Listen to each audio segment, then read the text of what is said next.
Hello student, आप सभी का हमारे YouTube channel pioneer business education में वेलकम है। आज मैं आप लोगों के सामने पोल साइंस का 12वीं कक्षा का एबीटीए टेस्ट पेपर सोल्व लाया हूं। पहला क्वेश्चन है, शीत युद्ध शब्द का प्रयोग प्रथम किया गया था किसके द्वारा? बर्नार्ड बारूच द्वारा। सेकंड क्वेश्चन है, बेलग्रेड सम्मेलन आयोजित हुआ था 1961 ईस्वी में। अगला क्वेश्चन है, किस वर्ष भारत पाक शिमला समझौता पर हस्ताक्षर हुआ था? तो 1972 ईस्वी में। चर्चिल ने फुलटन भाषण किस वर्ष दिया था? 1946 ईस्वी में। भारत की विदेश नीति की एक खास विशेषता पंचशील के सिद्धांत का अनुसरण करना। सार्क का मुख्यालय अवस्थित है कहाँ अवस्थित है? तो काठमांडू में। ECOSOCA के सदस्यों का कितना भाग प्रतिवर्ष अवकाश ग्रहण करता है? तो 1/3। सुरक्षा परिषद के अस्थायी सदस्यों की संख्या 5 है और अस्थायी सदस्यों की संख्या 10 है और दोनों मिलाकर क्या होगा? 15 होगा। संयुक्त राष्ट्र संघ की स्थापना हुई थी 1945 ईस्वी में। संयुक्त राष्ट्र संघ का अर्ध विधायी संस्था है साधारण सभा। संसद खेलने की वस्तु है कथन के वक्ता कौन है? मुसोलिनी। शक्ति पृथक्करण सिद्धांत के मुख्य प्रेरणाता कौन है? मॉन्टेस्क्यू। अफसरशाही एक अस्थायी कार्यपालक है। यदि उच्च सदन निम्न सदन के साथ सहमत है तो यह व्यर्थ है, यदि वह असहमत है तो वह खतरनाक है। इस कथन के प्रवक्ता कौन है? अबेसियस। व्यवस्थापिका का उच्च सदन अपील के उच्चतम न्यायालय के रूप में कार्य करता है संयुक्त राज्य अमेरिका में। संयुक्त राज्य अमेरिका के विधान पालिका का निम्न सदन पूछा है यहाँ पर, तो प्रतिनिधि सभा होगा।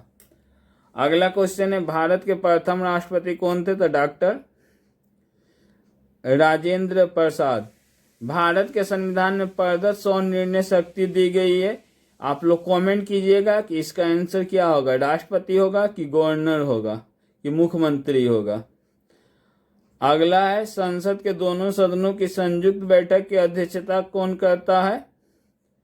तो अध्यक्ष करता है। पश्चिम बंगाल के राज्य विधानसभा में निर्वाचित सदस्यों की संख्या कितनी है? 294।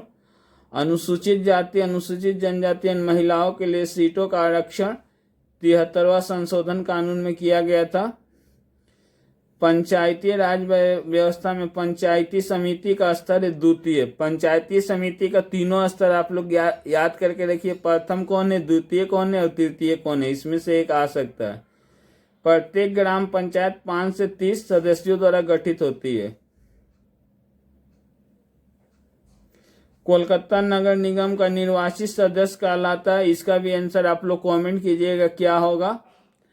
अगला क्वेश्चन है, CTBT का पूरा नाम क्या है? तो comprehensive nuclear test ban treaty.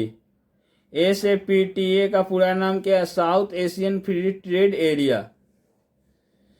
शीत युद्ध में अपनाई गई किन्हीं 2 पद्धतियों का उल्लेख कीजिए? झूठा प्रचार और अंतरिक्ष युद्ध। क्यूबा संकट कब घटित हुआ था? तो 1962 ईस्वी में। भारत के किस प्रधानमंत्री ने सन 1987 ईस्वी में भारत श्रीलंका शांति स्थापना के लिए सहमति पर हस्ताक्षर किए थे? तो राजीव गांधी। गुटनिरपेक्षता की विचारधारा किस भारतीय नेता के मस्तिष्क का आविष्कार है? तो नेहरू।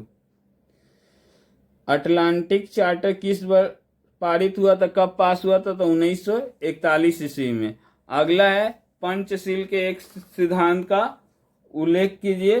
तो गुट निरपेक्षता की नीति क्या है? पंचशील का एक सिद्धांत है।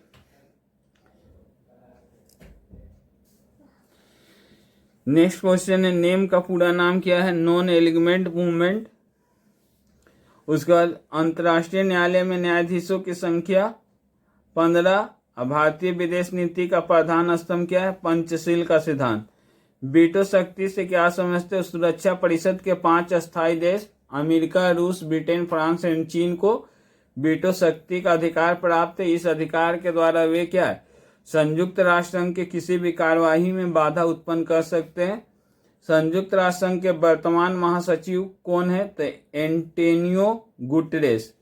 संयुक्त राष्ट्र संघ के चार्टर में कितने अनुच्छेद है? 111। संयुक्त राष्ट्र संघ के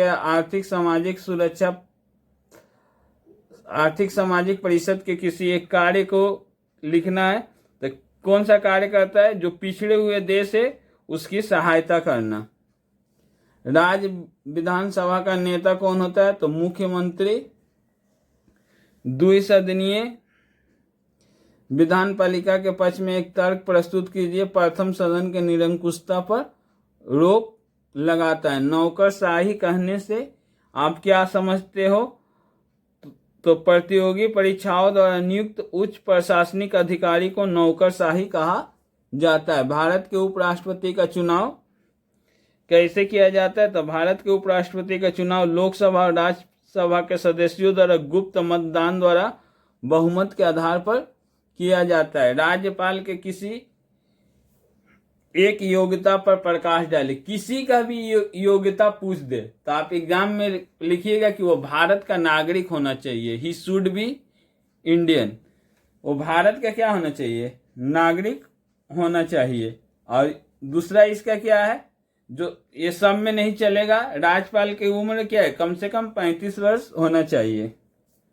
अगला है बोरो समिति क्या है? कोलकाता नगर निगम में मेयर इन काउंसिल की देखरेख में कार्य करने वाले समिति को बोरो समिति कहा जाता है। लघु रूप जिला मजिस्ट्रेट किसे कहा जाता है? तो उप जिला अधिकारी को। न्याय पंचायत कहने से क्या समझते हो?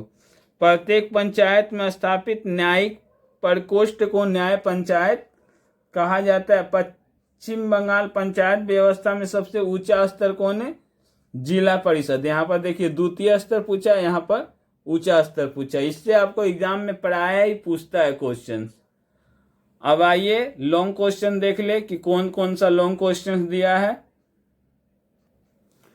लॉन्ग क्वेश्चन वही सब दिया है जो मैं अपने YouTube चैनल पर 7 से 8 महीना पहले आप लोगों को पॉलिटिकल साइंस का क्वेश्चन दिया था। पहला क्वेश्चन दिया अंतर्राष्ट्रीय संबंध की परिभाषा दे। अंतर्राष्ट्रीय संबंध के विकास की प्रक्रिया का संक्षेप में वर्णन करें। यहाँ पर मैं अंतर्राष्ट्रीय संबंध और अंतर्राष्ट्रीय राजनीति में अंतर बोला हूँ। भूमंडलीयकरण यानी वैश्वीकरण पूछा है। ग्लोबलाइजेशन, मार्क्स के राष्ट्र संबंधी सिद्धांत और गांधी के सत्याग्रह सिद्धांत के भी यहाँ पर मैं बोला हूँ कि मार्क्सवाद और गांधीवाद आपको आएगा। भारत के प्रधानमंत्री की शक्ति उनकार मैं पहले ही बोल चुका हूँ कि ये क्वेश्चन छप गया है। भारतीय राज्य के राज्यपाल की शक्ति तथा स्थिति, लोकसभा के अध्यक्ष की शक्ति तथा कार्य, भारतीय संसद के दोनों सदनों के संबंध की चर्चा कीजिए। किसी भारतीय राज्य के उच्च न्यायालय माने हाई कोर्ट, उच्च न्यायालय के संगठन तथा कार्यों का वर्णन करो अथवा भारत में लोक अदालत के संगठन तथा कार्य पर टिप्पणी लिखिए। पोल साइंस में आपका क्वेश्चंस इधर उधर नहीं होगा। आपको जो बताया गया है वही क्वेश्चंस आपको एग्जाम में 100% आएगा। एक क्वेश्चंस आपको इधर उधर कर सकता है। ये जो 9वां चैप्टर है इसके जगह पर आपको शक्ति पृथक्करण सिद्धांत पूछ सकता है और एक सदनीय और द्विसदनीय व्यवस्थापिका 3 में से कोई 2 देगा और 1 लिखना रहेगा। इसके अलावा आपको किसी भी क्वेश्चन के साथ कहीं भी आपको एग्जाम में छेड़छाड़ नहीं होगा। यदि आपको वीडियो अच्छा लगे तो वीडियो को लाइक करें तथा इसी वीडियो को देखने के लिए हमारे चैनल को सब्सक्राइब करें।